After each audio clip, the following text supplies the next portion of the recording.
Hi, my name is Brad King. I'm an assistant professor of journalism here at Ball State University and an emerging media fellow with the Center for Media Design. And I'm going to talk to you a little bit about what it takes to assemble a social media team. In particular, we were approached a couple weeks back by Hallmark Homes, which is an Indiana home builder, who was doing work for ABC's Extreme Makeover Home Edition, which had come to Bunker Hill, about 70 miles northwest of Muncie. And the builder had a very specific task for us, which is simply this. There's a whole show that's going to be done with Extreme Makeover about the builder and the family and the four folks on the TV show in ABC. But there's thousands of people that it takes to do this. And so Derek, the CEO of Hallmark Homes, was passionate about making sure that we told these stories. He didn't exactly know how he wanted to do it, but he knew that he wanted to use social media of some kind. So he came to us. And this was literally 2 or 3 days before the build. So here's how we assembled this team. We sat down and looked at what we needed. And what I needed running the social media team was bodies. And what Jennifer George Palalonis, who was going to run a different team, needed was 3 really good photographers and a good writer. Now, her team was behind the scenes, so they followed. We were the only crew that was behind the scenes from door knock to reveal. There was no other media that was invited in. We were able to document everything that happened along the way. My team had a different task. My team's job was to document the contractors, everybody that came out, skilled laborers, unskilled laborers, people that were working on the house, volunteers, sponsors, people that gave money or donated goods, and the crowd. So basically, if you're standing at the house, everything looking away from the house. Now, we had to be there from 8 in the morning to 8 at night. And this was right in the middle of midterms and right before fall break. So we broke things up into 4-hour blocks. And we said 8 to noon, noon to 4, 4 to 8. Now, since we didn't have trained journalists, there were some journalism students that were there, but we had the debate team came out and did a great job, and comm studies folks, and we had some folks from the theater department who were just interested in the show or the environment or the social media, any manner of reason.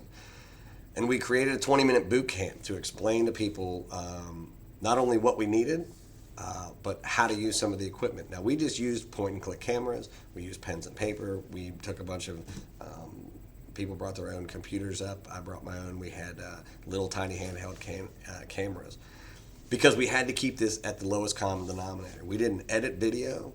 We didn't really edit the photos as they came in. Everybody had cameras. We did edit the text because I'm a writer and the text was going to be edited. And we had a Flickr account, a YouTube account, FriendFeed account, Facebook account, and then a blog.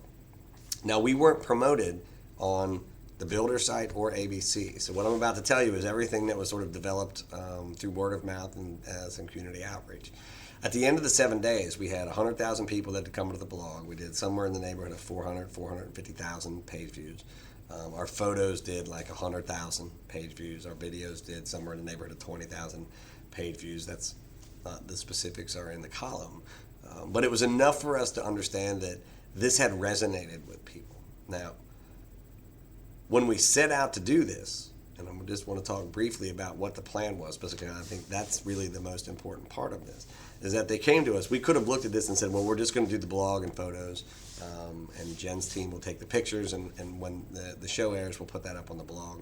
But the idea behind the social media team and the idea behind the behind-the-scenes team was to create some kind of flow, both from the daily environment, where we were going to be posting every day, then create and store media in such a way that we could do something with that in the 6 weeks in the intervening time between the house being built and the show airing, and then do something physical after the show aired. So in this case, we decided a coffee table book would be a good thing to do.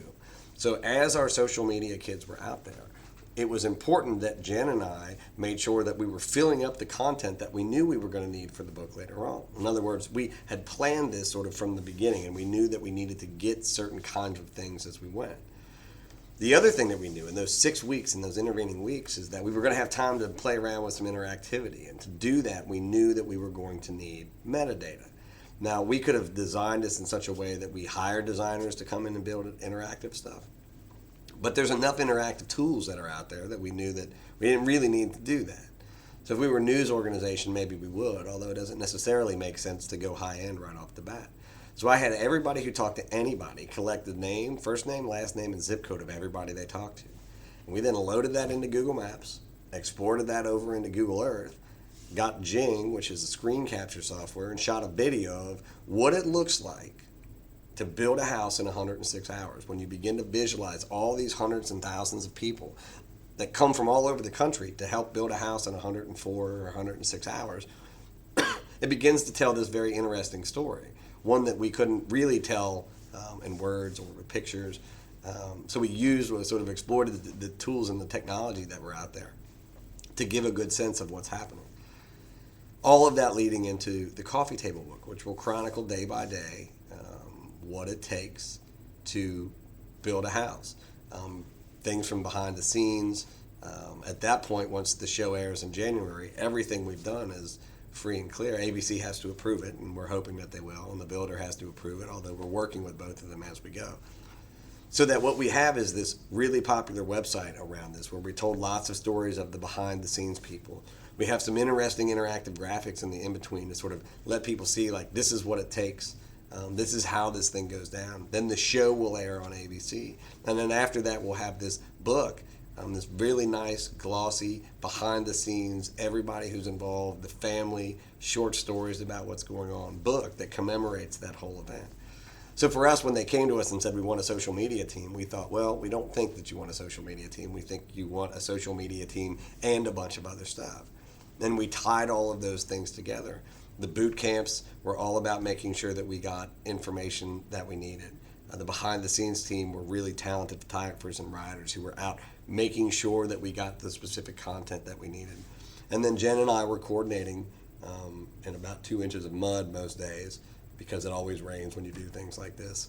All of the different moving parts that were going, making sure that the data was being entered for the maps, that the pictures were being taken for the book, that the blog was being updated, and that everybody was trained and knew what they were doing, along with tracking all the equipment that people brought up and were checking out, and all the sort of other logistical things that need to happen.